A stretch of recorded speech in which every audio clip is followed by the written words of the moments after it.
Hello YouTube, Dave here again. Today I'm going to be unboxing the Scooby-Doo Betrayal at Mystery Mansion game. This is put out by Avalon Hill, which is owned by Wizards of the Coast. And this was something that Wizards of the Coast did send to me for the purposes of doing a review video on and sort of raising awareness of it. I wasn't expecting them to offer this to me, but they did, and I was absolutely, happy and thrilled to be able to do this because I have the Betrayal at Baldur's Gate game, and I really love that. And I grew up loving Scooby-Doo as a kid.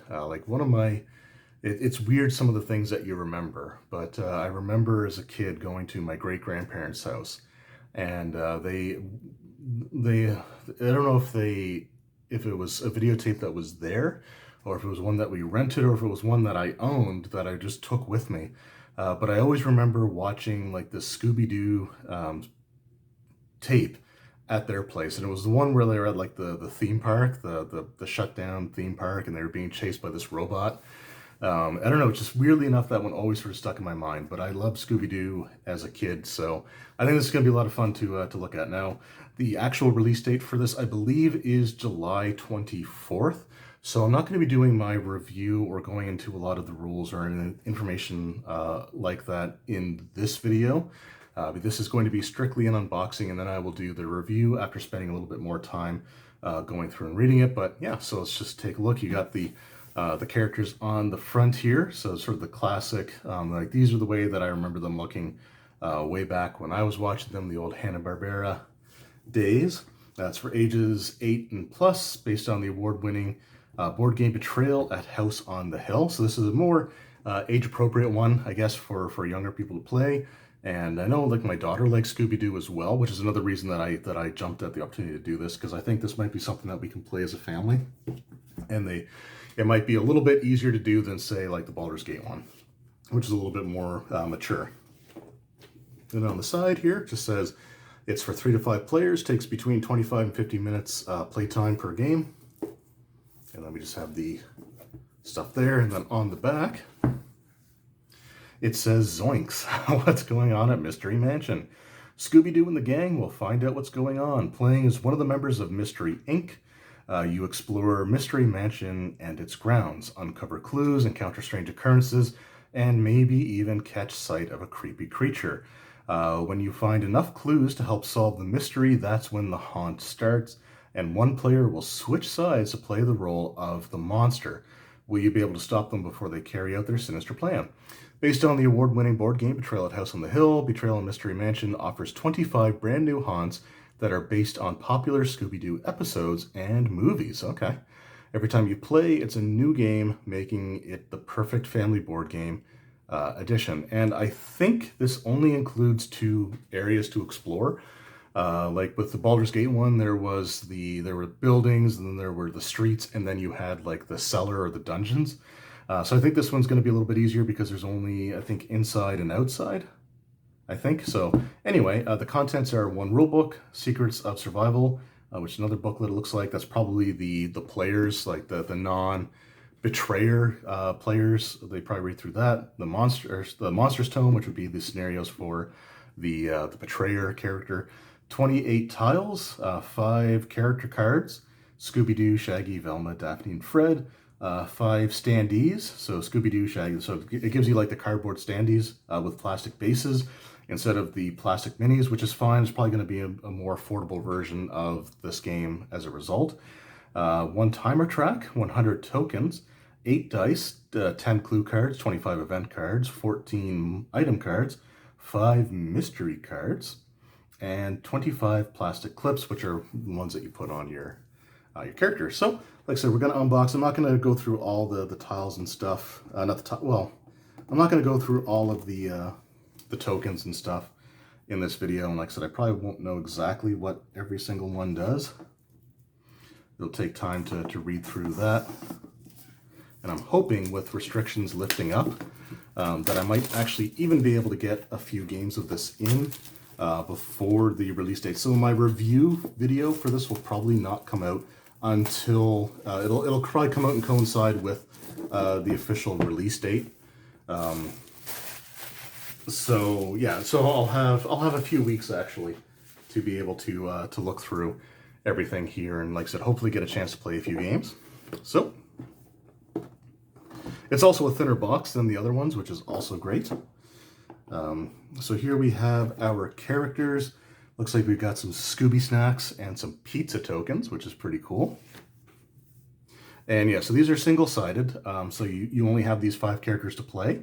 And they have little quotes on them, so like Daphne has Jeepers, Velma has Jinkies, Fred's quote is "Let's go, gang," Scooby-Doo is "Ruh-roh," and Shaggy is "Zoinks." And then on the back, it gives you a little bit of information on each character, which I think is pretty cool. So again, nice little touch there. So I love that. Then we've got our tokens.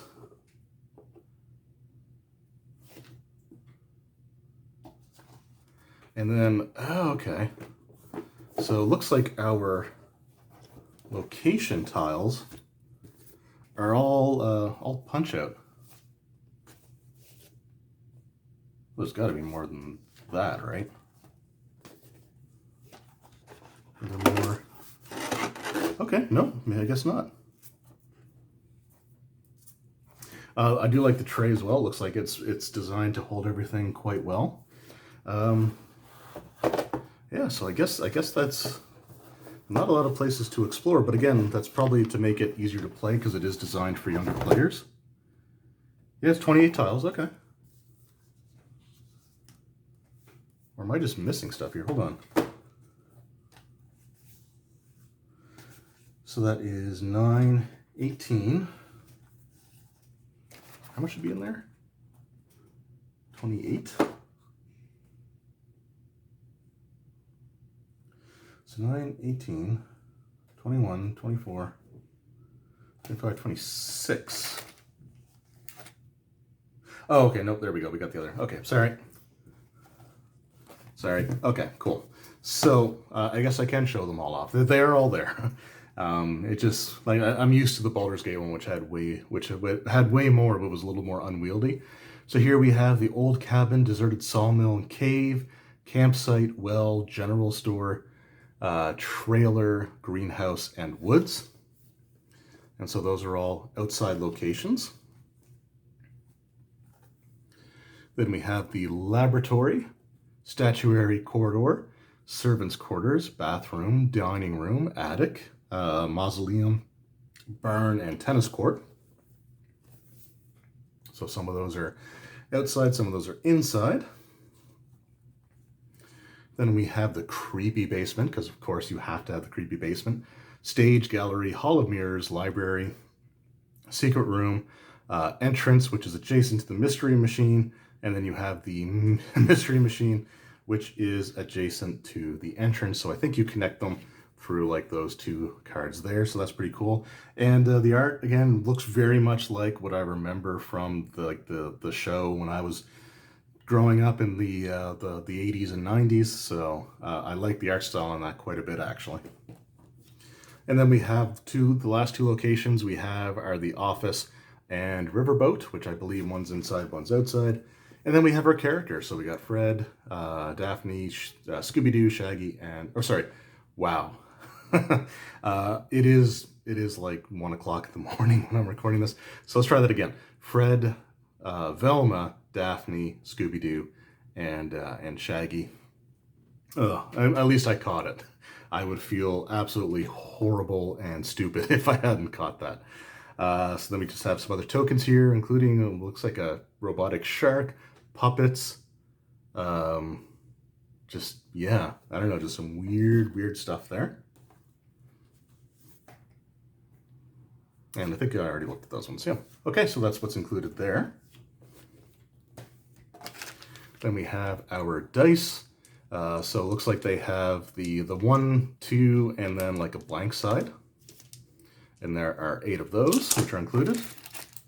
The clips for our character cards, and the bases for the character tokens to stand up on. So that's pretty cool. Then we've got our cards here.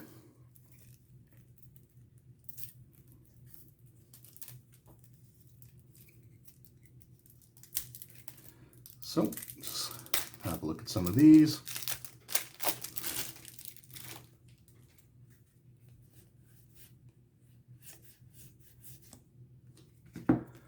Okay, so we got the, oh, okay, so yeah, here, so you have the mystery cards.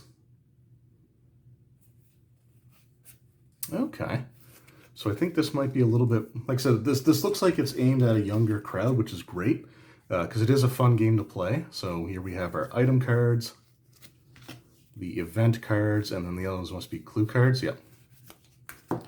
So the clue cards are like blueprints, book, mask. So this mask isn't, the face isn't as spooky when it's just a mask. You make courage instead of speed when making a trait roll. And these are the ones that can trigger the haunt. So the more clues you uncover, the easier it is to trigger the haunt itself. And then for items, we've got wheelbarrow, motor oil, banana, rope, tennis racket, box of Scooby snacks, great, mysterious letter, super shaggy sandwich, fishing pole, net, dry ice, loudspeaker, electric magnet, and vase. And then events, I'm not going to read off every single event card here, but here we have, they usually involve you making some sort of roll, and you can either take damage or gain a benefit from it. Make a wish, boo, dark and spooky, ghost sandwich, red herring, grumpy old man, keep it junk. So yeah, just some cool stuff there. All right, and then lastly, we have our booklets. So let's get those opened up as well.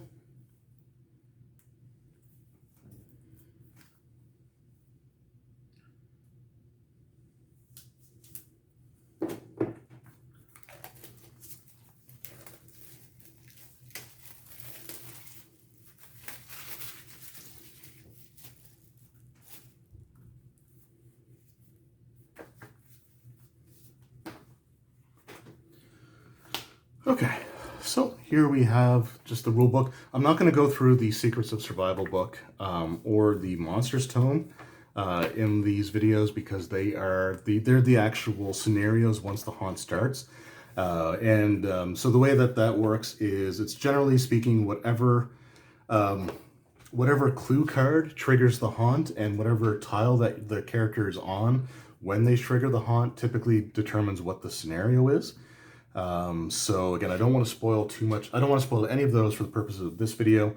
It's probably the same reason I won't be looking at the other side of the mystery cards because I don't want those to be spoiled either. But here we have the rule book, so you can get an idea of of some of the artwork there. It's just got the characters throughout. Oh, okay. It doesn't use a haunt matrix. Okay, so Haunts, Betrayal, Mystery Mansion are partly determined by the mystery card you choose at the beginning of the game. See page 7. Okay, so yeah, I definitely don't want to look at the sides of those cards then. The haunt setup happens together, so haunts may be learned together. Damage is general. Players are not eliminated from the game. Oh, okay. They are stunned like monster instead of being eliminated, so that hero loses their next turn and heals all traits. Okay, so like I said, this is definitely a more family-friendly game. But that's great because this is something that, you know, if your family loves these types, loves this game, then as your children get older, for example, you can start introducing them to the more mature versions. So I think that that's awesome. So the mystery cards. These cards set the scene and determine which haunt you will play. There are 5 cards at these difficulty levels. So automation, easiest to learn and play. Alien/witch medium difficulty, and ghost or werebeast most involved. When the haunt begins, look at the back of the card. You're using the clue you just drew. Open the Secrets to Survival haunt and matching the number. Okay. So yeah, and you get the Scooby-Doo characters sort of all throughout, which is great. So yeah, overall, I'm really looking forward to this. And again, I love the fact that this is a more family-friendly game. So you're not going to have like demonic possession or, you know, like murder or stuff like that happening. You're not going to go into a room filled with blood. So this is something that is great for a family just to sit around and play. And so yeah, I think this is going to be great. I think this is something that I can play with my wife and daughter, and I'm really looking forward to it. So that's just the unboxing portion. Like I said, I'm not going to go through the Monsters Tome or the Secrets of Survival in this video, but I will be doing my full review, and I will be releasing that on the release date of the actual game itself. So far it's just very, very early impressions, but I love the artwork. You know, I love the fact that it just looks the way that I remember the show looking from when I was a child. I love this more simplified gameplay. I think this is going to be a ton of fun. So I hope if you guys are into Scooby-Doo, or if you just, you know, want some fun games to play with your family, I think this is going to be an absolutely fantastic one. So hope you enjoyed the unboxing, and I hope you come back to see the full review once the time comes. Thank you guys very much for watching. I hope you enjoyed, and I will see you next time. Take care.